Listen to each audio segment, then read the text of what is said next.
नमस्कार, आप देख रहे हैं स्पेशल रिपोर्ट और आपके साथ में विजेंद्र सोलंकी। ब्रिटेन में वक्त से पहले चुनाव करवाए जा रहे हैं, लेकिन क्या भारतीय मूल के ऋषि सुनक फिर से प्रधानमंत्री बनेंगे या फिर ब्रिटेन में सत्ता लेबर पार्टी के हाथों में होगी?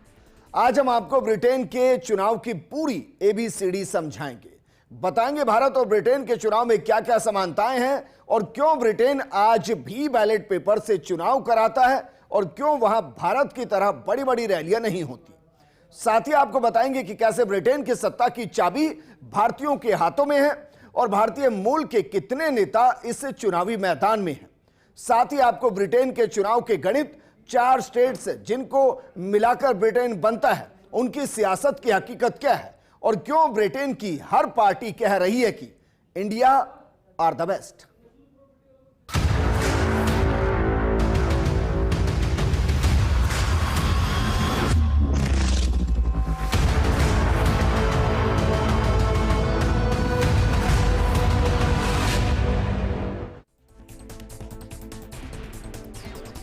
सबसे पहले आपको बताते हैं कि ब्रिटेन क्या है और कितने स्टेट से मिलकर बनता है, क्योंकि भारत में कहा जाता है कि स्टेट्स मेक द नेशन, लेकिन ब्रिटेन में कहा जाता है कि स्टेट्स मेक द ब्रिटेन। जरा देखिए और समझने की कोशिश कीजिए, उसके बाद पूरे ब्रिटेन को आपको समझाएंगे। ब्रिटेन जो मिलकर बनता है स्कॉटलैंड, इंग्लैंड, वेल्स और उत्तरी आयरलैंड को मिलकर बनता है। स्कॉटलैंड के अंदर जो सीटें रही वो 2019 के अंदर 59 थी, उसमें से 2 इस बार घटा दी गई है, 57 सीटें हैं। जबकि इंग्लैंड के अंदर 2019 के अंदर 533 सीटें थी, जिनमें 10 सीटें इस बार बढ़ा दी गई है, 543 सीटों पर चुनाव है।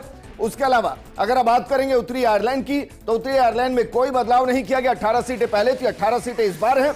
और जब आप बात करेंगे वेल्स की, तो वेल्स के अंदर 8 सीटों को घटा दिया गया है। पहले वहां पर सीटें जो थी वो 40 थी और इस बार 32 हैं, और इस तरीके से सीटों को बढ़ाया गया, घटाया गया, लेकिन कुल सीटें 650 के आसपास ही हैं। और ब्रिटेन की हाउस ऑफ कॉमन्स का मौजूदा समीकरण क्या है, इसको भी जरा समझिए कि वर्तमान में जो वहां ऋषि सुनक सत्ता के अंदर हैं, उनकी पार्टी कंजर्वेटिव पार्टी के पास कितने सांसद हैं। इसको जब समझेंगे तो कुल सीटें हैं 650, बहुमत के लिए चाहिए 326, इनमें कंजर्वेटिव पार्टी उसके पास 344 वर्तमान के अंदर सांसद हैं, जबकि लेबर पार्टी के पास 205 सांसद हैं, स्कॉटिश नेशनल पार्टी के पास 43 सांसद हैं, इसके अलावा लिबरल डेमोक्रेट्स के पास 15 सांसद है और उसके अलावा छोटी छोटी बहुत सी पार्टियां हैं और निर्दलीय सांसद हैं जिनके पास 43 का आंकड़ा है। लेकिन इस बार जो वहां सर्वे हुए हैं, वो सर्वे दरअसल ये कह रहे हैं कि शायद लेबर पार्टी बहुमत के साथ सत्ता में आए और कंजर्वेटिव पार्टी सत्ता से बाहर हो जाए। और ये जो समीकरण हमने आपको बताए, ये वहां की सियासत को इसलिए भी बदलते नजर आ रहे हैं क्योंकि ऋषि सुनक ने वक्त से पहले चुनाव कराने की ठानी। और अमूमन इस तरीके के फैसले तब लिए जाते हैं जब लगता है कि शायद चुनाव उनके पक्ष में है, वो दोबारा जीत सकते हैं। लेकिन जो सर्वे आए, उन्होंने पूरी बाजी को वहां पलट कर रख दिया है। और इसलिए हम कह रहे हैं कि 7 महीने पहले ये चुनाव हो रहे हैं। ब्रिटेन में हर 5 साल में आम चुनाव होते हैं, लेकिन यहां प्रधानमंत्री के पास अधिकार होता है, संसद को भंग करके समय से पहले चुनाव की घोषणा वो कर सकते हैं। निर्धारित समय के अनुसार ब्रिटेन की संसद 17 दिसंबर 2024 को भंग होनी थी, यानी जो चुनाव आज हो रहे हैं वो चुनाव 17 दिसंबर 2024 को होने थे। चुनाव की तैयारी के लिए 25 कार्य दिवस का समय दिया जाता है। ऐसे में संसदीय चुनाव 28 जनवरी 2025 तक होने थे। ऋषि सुनक ने देश में समय से पहले चुनाव कराने का ऐलान कर दिया। दरअसल 2022 में फिक्स्ड टर्म इलेक्शन एक्ट रद्द करने के बाद ब्रिटेन में प्रधानमंत्री को चुनाव की तारीख तय करने का अधिकार मिला है और उसी अधिकार के तहत वहां पर 7 महीने पहले चुनाव हो रहे हैं। लेकिन ब्रिटेन के अंदर सियासी चक्रव्यूह नजर आ रहा है, क्योंकि 4 मुख्य पार्टियां हैं जिनकी अपनी विचारधारा है और उनके बीच में ब्रिटेन के अंदर मुकाबला नजर आएगा। उसको जरा समझिए कि वो 4 पार्टियां कौन कौन सी हैं। इसमें जो पहली पार्टी है, उस पार्टी का नाम कंजर्वेटिव पार्टी यानी कि ऋषि सुनक की पार्टी। गठन इसका हुआ 1834 में। इसको सेंट्रल राइट विंग कहा जाता है और मौजूदा इसके लीडर हैं ऋषि सुनक। इसके बाद हम बात करते हैं लेबर पार्टी। 1990 के अंदर इसका गठन किया गया। इसे कहते हैं सेंट्रल लेफ्ट विंग की पार्टी। और इसके जो वर्तमान में चेहरे हैं वो है कीर स्टारमर, जिनके बीच में मुकाबला, और कहा जा रहा है कि शायद अगले जो प्रधानमंत्री होंगे वो वहां के सर्वे के हिसाब से देखे जाएं तो फिर वो कीर स्टारमर हो सकते हैं। इसके अलावा जो एक महत्वपूर्ण भूमिका निभाती है पार्टी, कब, जब किसी पार्टी को गठबंधन नहीं मिलता या कहें कि पूर्ण बहुमत नहीं मिलता और गठबंधन की सरकार बनानी हो, तो उसमें स्कॉटिश नेशनल पार्टी ये एक महत्वपूर्ण भूमिका निभाती है। 1934 में इसका गठन किया गया। सेंट्रल राइट विंग इसको कहते हैं। जॉन स्विनी इसके मौजूदा लीडर हैं। इसके अलावा एक और पार्टी लिबरल्स डेमोक्रेट्स, जिसका गठन किया गया 1859 के अंदर, सेंट्रल लेफ्ट विंग ये कहती है। और एच जेवी इसके चेहरे हैं। जब आप इस चक्रव्यूह को समझेंगे तो आपको समझ में आएगा कि इसमें से दो पार्टी ऐसी जो सेंट्रल राइट विंग है और दो पार्टी इनमें से ऐसी हैं जो सेंट्रल लेफ्ट विंग है। दरअसल जो खुले विचारों के साथ आगे बढ़ती है वो पार्टियां कहलाती हैं लेफ्ट विंग, और जो संस्कृति सभ्यता के साथ, पुरानी परंपराओं के साथ आगे बढ़ रही होती है वो पार्टियां कहलाती हैं राइट विंग। लेकिन कमाल की बात यह है कि यहां ऋषि सुनक जो राइट विंग से बिलोंग करते हैं, उनके साथ दूसरी पार्टी जो राइट विंग से बिलोंग करती है वो तालमेल नहीं बैठा पा रही है, और यहां से ऋषि सुनक की समस्या और ज्यादा बढ़ जा रही है। लेकिन ब्रिटेन के अंदर जो प्रमुख चेहरे हैं उनमें पहला चेहरा है ऋषि सुनक का और दूसरा चेहरा स्टारमर का, कीर स्टारमर का। तो जरा दोनों के बीच में एक तुलना करके आपको बताते हैं कि दोनों के पास कितनी संपत्ति है और किस तरीके से मौजूदा स्थिति में दोनों काम कर रहे हैं। जरा इसको समझिए, क्योंकि ऋषि सुनक और उनकी पत्नी अक्षता मूर्ति की कुल संपत्ति करीब 651 बिलियन के आसपास है, जबकि कीर स्टारमर की अनुमानित कुल संपत्ति लगभग 7.7 बिलियन यूरो के आसपास है, और यह ना के बराबर है। जब सुनक की संपत्ति के साथ कंपैरिजन आप करेंगे तो ये लगभग ना के बराबर है। इसके अलावा जरा देखिए, जो इन्फोसिस के शेयर हैं, अक्षता मूर्ति की इन्फोसिस में काफी बड़ी हिस्सेदारी, और उसकी वजह से भी इनकी संपत्ति काफी ज्यादा नजर आती है। जबकि जब कीर स्टारमर की देखेंगे तो उनकी संपत्ति का अधिकांश हिस्सा जो है कानूनी करियर और राजनेता के रूप में कमाई से आता है, क्योंकि उनके फादर वैसे भी टूल मेकर रहे हैं। बहुत ज्यादा संपत्ति उनके पास कभी नहीं रही, तो जो संपत्ति रही वो उन्होंने खुद अर्जित की है। इसके अलावा ऋषि सुनक, जरा देखिए अक्षता और ऋषि सुनक की संपत्ति कितनी ज्यादा है, इसका अंदाजा इससे लगाइए कि वहां के ब्रिटेन के जो किंग चार्ल्स है उससे भी ज्यादा ऋषि सुनक और अक्षता की संपत्ति है। जबकि कीर स्टारमर की जो संपत्ति है वो कुल संपत्ति जो यूके के अंदर औसत घरेलू संपत्ति है उससे 25 गुना ज्यादा है। यानी कि ब्रिटेन के अंदर एक नागरिक की औसत आय कितनी है, उससे 25 गुना ज्यादा, और एक देश के प्रधानमंत्री के लिए काफी कम है।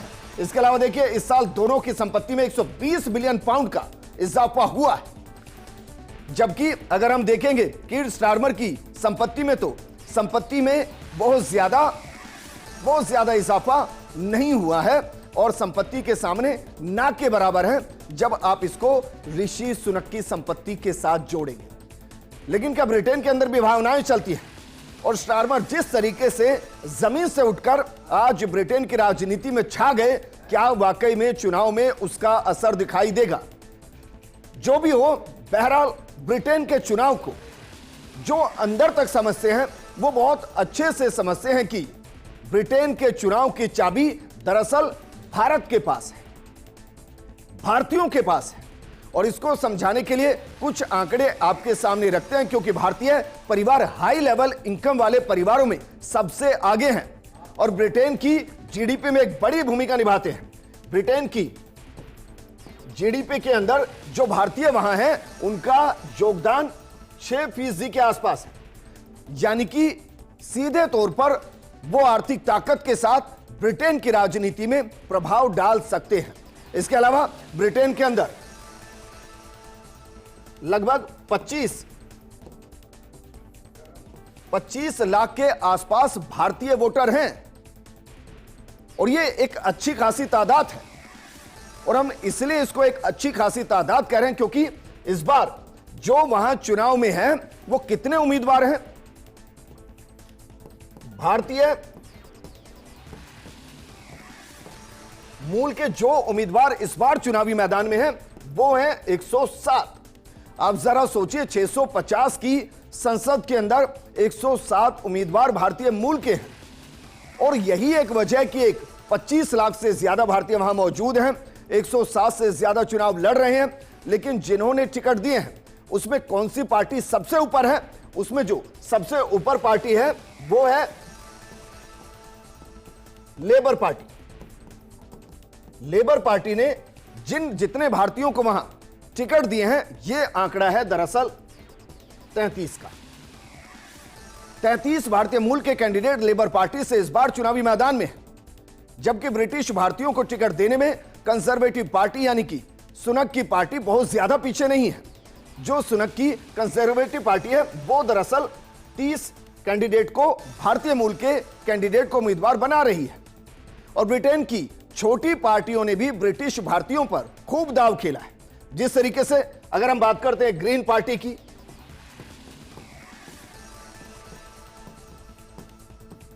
ग्रीन पार्टी ने भारतीय समुदाय के कितने कैंडिडेट को मैदान में उतारा है? 13 कैंडिडेट को। 13 कैंडिडेट ग्रीन पार्टी से मैदान में है। जबकि इसके अलावा रिफॉर्म पार्टी, इसको आप रिफॉर्म यूके भी कह सकते हैं, रिफॉर्म यूके ने जितने कैंडिडेट मैदान में उतारे हैं वो भी आंकड़ा है दरअसल 13 का। इसके अलावा जब आप देखेंगे लिबरल डेमोक्रेट, उसने कितने कैंडिडेट मैदान में उतारे हैं? 11 भारतीयों को मैदान में उतारा और यह आंकड़ा 107 के आसपास है। अब जरा सोचिए, क्या वाकई में ब्रिटेन की सियासत की चाबी भारतीयों के पास नहीं? 107 सीटों पर चुनावी मैदान में है, हर पार्टी के अंदर भारतीय कैंडिडेट हैं। इसके अलावा 25 लाख के आसपास भारतीय वोटर हैं जो चुनावी मैदान के अंदर किस पार्टी को जिताएंगे और किसको हराएंगे, ये पूरे तरीके से तस्वीर को साफ करते हैं। लेकिन ब्रिटेन में आम चुनाव की प्रोसेस क्या है, इसको हम आपको आसान भाषा में समझाते हैं। हालांकि भारत के साथ जब आप इसका कंपैरिजन करेंगे तो मोटे तौर पर आपको एक जैसी ही संसदीय प्रणाली नजर आएगी। सबसे पहले आपको बताते हैं कि सांसद चुनने के नियम दरअसल वहां क्या है। भारत की तरह first past the post system है। अब इसका मतलब क्या है? इसका मतलब है कि जिसे सबसे ज्यादा वोट मिलेंगे वो कैंडिडेट वहां पर जीत जाएगा। हर सीट से एक सांसद चुना जाता है जो संसद में स्थानीय लोगों का प्रतिनिधित्व करता है। और यह ऐसा ही बिल्कुल भारत के अंदर होता है, क्योंकि भारत के संविधान का एक मोटा हिस्सा ब्रिटेन से लिया गया है। चुनाव प्रचार का तरीका क्या है, इसको जरा समझिए। ब्रिटेन में भारत की तरह बड़ी बड़ी रैलियां नहीं होती, वहां डोर टू डोर कैंपेनिंग होती है। प्रत्याशी सीधे मतदाता के घर जाकर उनसे बातचीत करते हैं। ऐसा नहीं होता कि एक बड़ा ग्राउंड ले लिया गया, बड़े बड़े नेता आ गए और हजारों की संख्या में बसों में भरकर लोगों को वहां लाया गया, उनको भाषण सुनाया गया और फिर उनको छोड़ दिया गया। ब्रिटेन में ऐसा नहीं होता। ब्रिटेन में नेता जाता है, हर कैंडिडेट के घर जाता है। वोटिंग के नियम क्या है, इसको समझिए। वोटिंग आमतौर पर गुरुवार के दिन होती है। यह एक रोचक तथ्य है। आगे चलकर आपको बताएंगे कि भाई गुरुवार को ही ब्रिटेन में क्यों वोटिंग होती है, इसके पीछे की कई थ्योरी है। बहरहाल सुबह 7 बजे से रात 10 बजे तक वोटिंग होती है। चुनाव अब भी बैलेट पेपर से होते हैं, ईवीएम से नहीं होते। अब सोचिए, ब्रिटेन में बैलेट पेपर से चुनाव होते हैं, ईवीएम से नहीं होते। भारत में ईवीएम से चुनाव होते हैं और जो विपक्ष में वो कहते हैं कि बैलेट पेपर से होने चाहिए। 2024 में करीब 5 करोड़ से ज्यादा वोटर्स इस चुनावी प्रक्रिया का हिस्सा होंगे, जो ब्रिटेन में एक नए प्रधानमंत्री को, एक नई सरकार को चुनेंगे। काउंटिंग के नियम भी बेहद दिलचस्प है। वहां पर वोटिंग खत्म होते ही बैलेट बॉक्स काउंटिंग सेंटर पहुंचते हैं और वहां एक हॉल में रात भर वोटों की गिनती होती है। गिनती के साथ ही सीटों के परिणाम आने लगते हैं और सुबह होने तक तो पूरी स्थिति क्लियर हो जाती है। अब जरा सोचिए कि कल मानकर चलिए जैसे वोट डालने शुरू हुए, सुबह 7 बजे शुरू होंगे, रात के 10 बजे तक वोट डालेंगे। 2 घंटे में वो बैलेट पेपर जिन बॉक्स के अंदर हैं उन्हें सेंटर पर पहुंचाया जाएगा। लगभग 12 बजे के आसपास बैलेट बॉक्स को खोलकर काउंटिंग को शुरू किया जाएगा और सुबह 6-7 बजे तक काउंटिंग पूरी हो जाती है। हमारी तरह 45 दिन तक ईवीएम को स्ट्रांग रूम में नहीं रखा जाता है, वहां बस इधर मतदान खत्म और उधर मतगणना शुरू। लेकिन गुरुवार को ही क्यों होती है और जो ब्रिटेन है उसमें एक राज्य ऐसा क्यों है जहां से सांसद चुनकर भी आते हैं लेकिन वो संसद में नहीं होते और वो विद्रोही के तौर पर अपनी एक अलग मांग कर रहे हैं, तो क्या इस चुनाव में इसका भी प्रभाव पड़ेगा और इस चुनाव का भारत पर क्या प्रभाव पड़ेगा? ये ब्रिटेन के अंदर बैलेट पेपर से चुनाव होने वाला है और जल्द ही नया प्रधानमंत्री भी मिलने वाला है, क्योंकि वहां मतदान से मतगणना और परिणाम तक महज 24 घंटे ही लगते हैं। लेकिन भारत में तो अलग तरीके के मुद्दे होते हैं, ब्रिटेन में किस तरीके के मुद्दे हैं और किन मुद्दों के आधार पर चुनाव को लड़ा जा रहा है, ये जरा हम आपको बता रहे हैं। इसको भी जरा समझने की कोशिश कीजिए कि देश कोई भी हो, मुद्दे एक जैसे ही होते हैं। वहां अर्थव्यवस्था को लेकर 52% लोग ऐसे हैं कि भाई अर्थव्यवस्था को जो मजबूत करेगा उसको हम वोट दे देंगे। 50% लोग स्वास्थ्य के नाम पर वोट डालेंगे। अब सोचिए, हम ब्रिटेन की बात कर रहे हैं। भारत में इस तरीके से कहा जाए तो कह दिया जाएगा कि सरकारों ने कुछ नहीं किया। वहां 50% आज की तारीख में भी स्वास्थ्य के इश्यू के ऊपर वोट डालेंगे। आवास को लेकर 24, ब्रिटेन के अंदर 24% लोग कह रहे हैं कि जो आवास देंगे, जो आवास की समस्या को दूर करेंगे, हम उसको वोट दे देंगे। आप अंदाजा लगाइए, हम ब्रिटेन की बात करें, उस ब्रिटेन की जिसने भारत पर ना जाने कितने सालों तक, कितने दशकों तक राज किया है, वहां की स्थिति है। पर्यावरण को लेकर 20% है, अपराध 18%। ब्रिटेन के अंदर कह रहे हैं कि भाई जो अपराध को खत्म कर देगा, 18% पॉपुलेशन ऐसी है जो कह रही है कि हम उस पार्टी को वोट दे देंगे। इसके अलावा राष्ट्र सुरक्षा या राष्ट्र रक्षा 15%। ये एक महत्वपूर्ण मुद्दा है ब्रिटेन के अंदर, क्योंकि ब्रिटेन के अंदर जो प्रवासी हैं उन्होंने वहां की डेमोग्राफी को चेंज कर दिया है। इसको आप ऐसे भी समझिए कि जब आप देश के बॉर्डर इलाकों से लगे स्टेट्स को देखेंगे तो वहां जो बाहर से घुसपैठ हुई है उसने काफी हद तक वहां के सामाजिक ताने बाने को छिन्न भिन्न किया है। ब्रिटेन के साथ भी ऐसा ही है और इसलिए वहां के लोग अब इनसिक्योर महसूस कर रहे हैं और वो कह रहे हैं कि जो दरअसल राष्ट्र रक्षा को सर्वोपरि रखेगा उसको हम वोट देंगे, और ये आंकड़ा है 15%। इसके अलावा शिक्षा 24% ऐसे हैं जो कह रहे हैं कि एजुकेशन जिसकी पॉलिसी में है उसको हम वोट दे देंगे। ब्रेक्सिट को लेकर जो आंकड़ा है वो 13%, टैक्स को लेकर 13%, यानी कि टैक्स में जो राहत दे देगा, जो टैक्स को तार्किक बना देगा, उसको हम वोट दे देंगे। प्रवासन अप्रवासन शरण 40%। इससे आप अंदाजा लगाइए, वहां की पॉपुलेशन के 40% लोग मान रहे हैं कि अप्रवासन शरण यह एक बड़ा मुद्दा है और इसकी वजह से वहां की सांस्कृतिक सभ्यता, इतिहास और वर्तमान सब कुछ बिगड़ रहा है। और इसीलिए जो कहा जा रहा है कि लेबर पार्टी वहां मजबूत है, दरअसल वो इसी के खिलाफ अभियान का हिस्सा रही है और कीर उसकी अगुवाई कर चुके हैं। बहरहाल ब्रिटेन में कैसे सरकार और प्रधानमंत्री बनते हैं यह भी हम आपको समझा रहे हैं। इसको भी जरा समझिए कि कैसे ब्रिटेन के अंदर सरकार बनती है, कैसे प्रधानमंत्री बनते हैं। बहुमत की सरकार कैसे बनती है जरा देखिए। अगर किसी पार्टी को 326 सीटें मिल जाती है तो उस पार्टी की सरकार बनती है, पार्टी का नेता प्रधानमंत्री बनता है। बहुत सीधा सा लॉजिक, जैसा हमारे देश के अंदर होता है वैसा ही ब्रिटेन के अंदर होता है। और इसके अलावा जो गठबंधन की सरकार है वो कैसे काम करती है उसको जरा समझिए। किसी पार्टी को बहुमत ना मिलने की स्थिति में मौजूदा प्रधानमंत्री रहता है, मतलब अगर किसी के पास बहुमत नहीं और वर्तमान स्थिति को देखें तो ऋषि सुनक प्रधानमंत्री रहेंगे, लेकिन उसे गठबंधन सरकार बनाने का पहला मौका दिया जाएगा। अगर वो सरकार बनाने में विफल रहता है तो फिर बड़े विपक्ष के नेता को सरकार बनाने के लिए आमंत्रित किया जाता है। भारत में भी लगभग ऐसा ही किया जाता है, क्योंकि लगभग पूरी संवैधानिक प्रणाली को ब्रिटेन से ही लिया गया है। इसके अलावा अगर हम बात करें कि अल्पमत की सरकार हुई तो क्या होगा, जरा इसको भी समझने की कोशिश कीजिए कि सबसे बड़ी पार्टी बिना किसी गठबंधन के अल्पमत की सरकार बना सकती है।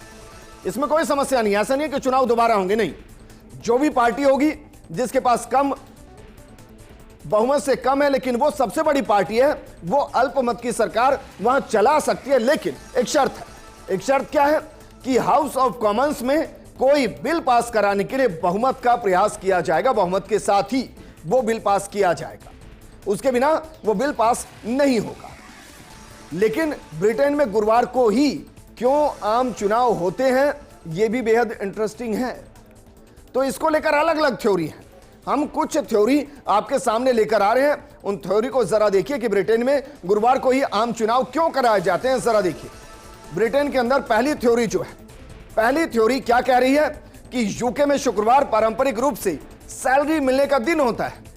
शुक्रवार को वहां सैलरी मिलती है। यूके में शुक्रवार को जो सैलरी मिलती है उसकी वजह से कम वोटिंग होने की संभावना होती है। क्यों?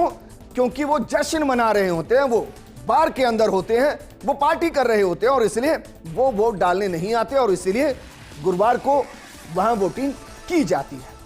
इसके अलावा थ्योरी नंबर 2, गुरुवार के दिन क्यों वोटिंग होती है, उसके पीछे की एक थ्योरी है कि गुरुवार के दिन चुनाव होने के पीछे एक कल्चरल फैक्टर भी है। और वो क्या है? रविवार के दिन चर्च में स्पेशल प्रेयर होती है। इससे पुजारियों के उपदेश वोटर को प्रभावित कर सकते हैं और इसलिए गुरुवार को वोट डाले जाते हैं, क्योंकि गुरुवार को वोट अगर डाले जाएंगे तो उससे पहले सोमवार, मंगलवार, बुधवार 3 दिन जो प्रभाव होता है वो काफी कम हो जाता है। और ये एक थ्योरी है, हालांकि कहीं लिखा नहीं है वहां कि वहां क्यों गुरुवार को वोट डाले जाएंगे। थ्योरी नंबर 3 क्या है, जरा देखिए।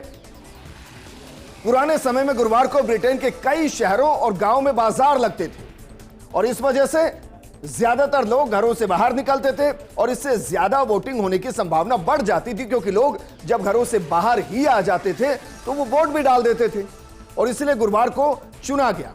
इसके अलावा भी कई थ्योरी हैं, लेकिन कहीं लिखा नहीं है कि गुरुवार को ही क्यों वोट डाले जाते हैं। अब आपको बताते हैं कि ब्रिटेन की जो संसद है वो किस तरीके से काम करते हैं, क्योंकि जैसे भारत में लोकसभा और राज्यसभा है, लोअर सदन और अपर सदन है, इसी तरीके से ब्रिटेन की संसद में भी 2 सदन है। एक होता है हाउस ऑफ लॉर्ड्स, इसे भारत की राज्यसभा जैसा समझा जा सकता है। इसमें 784 सदस्य हैं।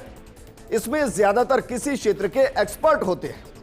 प्रधानमंत्री की सिफारिश पर अप्रत्यक्ष तौर पर सदस्यों की नियुक्ति होती है। हाउस ऑफ कॉमन्स के पास प्रस्तावित कानून पर बहस और वोट करने का अधिकार है। साथ ही गैर वित्तीय मामलों में जरूरी सुझाव दे सकते हैं, वोट नहीं कर सकते, जैसे भारत में राज्यसभा में नहीं होता। दूसरा होता है हाउस ऑफ कॉमन्स, इसे भारत की लोकसभा जैसा आप समझ सकते हैं। इसमें कुल 650 सीटें हैं। उन सदस्यों का चुनाव प्रत्यक्ष मतदान के जरिए होता है, यानी कि आम आदमी वोट डालता है और आम चुनाव में जीतने वाले नेता हाउस ऑफ कॉमन्स के सदस्य बनते हैं। इस सदन की मंजूरी के बाद ही कोई नया कानून बनता है। टैक्स जैसे नए फाइनेंशियल बिल्स पर भी केवल हाउस ऑफ कॉमन्स ही फैसला ले सकता है। लेकिन हमने आपको कहा था कि उत्तरी आयरलैंड, वहां से सांसद जीत तो जाते हैं लेकिन संसद नहीं आते, जबकि वो ब्रिटेन का हिस्सा है, वहां की इस पूरी व्यवस्था का हिस्सा होते हैं। बाकायदा वो घर घर जाते हैं, वोट मांगते हैं, चुने जाते हैं, लेकिन संसद नहीं आते। उसके पीछे की वजह क्या है ये भी आपको समझा रहे हैं, जरा समझिए। दरअसल ब्रिटेन की संसद में बहुमत का आंकड़ा 326 सीटें हैं, लेकिन उत्तरी आयरलैंड की वजह से सरकार बनाने के लिए यह नंबर कम हो जाता है, क्योंकि यहां की सिन फेन पार्टी से जीतने वाले सदस्य संसद में अपनी सीट नहीं लेते हैं। 1917 से ही पार्टी के निर्वाचित सदस्य संसद में किसी भी बिल या मुद्दे पर वोट डालने ही नहीं आते हैं, जबकि पार्टी के सांसद हाउस ऑफ कॉमन्स में अपनी सीट पर भी नहीं बैठते हैं। साथ ही पार्टी के निर्वाचित सदस्य राजा के प्रति निष्ठा की शपथ लेने से भी वहां साफ तौर पर इनकार करते हैं।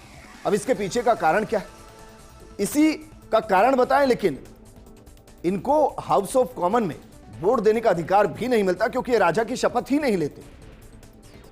दरअसल उत्तरी आयरलैंड में 18 संसदीय सीटें हैं। सिन फेन यहां की सबसे बड़ी पॉलिटिकल पार्टी है। आप जानते हैं सिन फेन का अर्थ क्या होता है? सिन फेन का अर्थ होता है हम स्वयं हैं। दरअसल 1906 में बनी इस पार्टी का संकल्प है कि हम ब्रिटिश संसद से आयरलैंड का प्रतिनिधित्व वापस लेकर आयरलैंड गणराज्य बनाएंगे। पार्टी उत्तरी आयरलैंड में ब्रिटिश शासन को मान्यता नहीं देती है और वर्तमान में सिन फेन पार्टी के उत्तरी आयरलैंड में 7 सांसद हैं। ऐसे में मानकर चलिए 326 में से अगर किसी को 320 भी आती है सीटें, तो भी वो बहुमत को साबित कर लेगा। लेकिन हमने आपको ये इसलिए समझाया क्योंकि ब्रिटेन के अंदर चुनाव है, चुनाव के तुरंत बाद परिणाम है और परिणाम के बाद इन 2 चेहरों में से कौन सा सत्ता संभालेगा, उसके साथ भारत को अपने रिश्तों को मजबूत करना पड़ेगा, क्योंकि ऋषि सुनक जो है वो राइट विंग है और इसलिए ज्यादा समस्या नहीं है, लेकिन जो कीर है वो लेफ्ट विंग है और इसलिए भारत को समस्या थोड़ी हो सकती है, लेकिन हमारे जो इंटरनेशनल अफेयर्स को देख रहे हैं उनकी नजर इस पर यकीनन होगी। लेकिन यह भी प्राउड मोमेंट है कि ब्रिटेन के अंदर जो भी प्रधानमंत्री बनेगा उसमें एक बड़ी भूमिका भारतीय मूल के नागरिकों की होगी, उनके सांसदों की होगी। नमस्कार।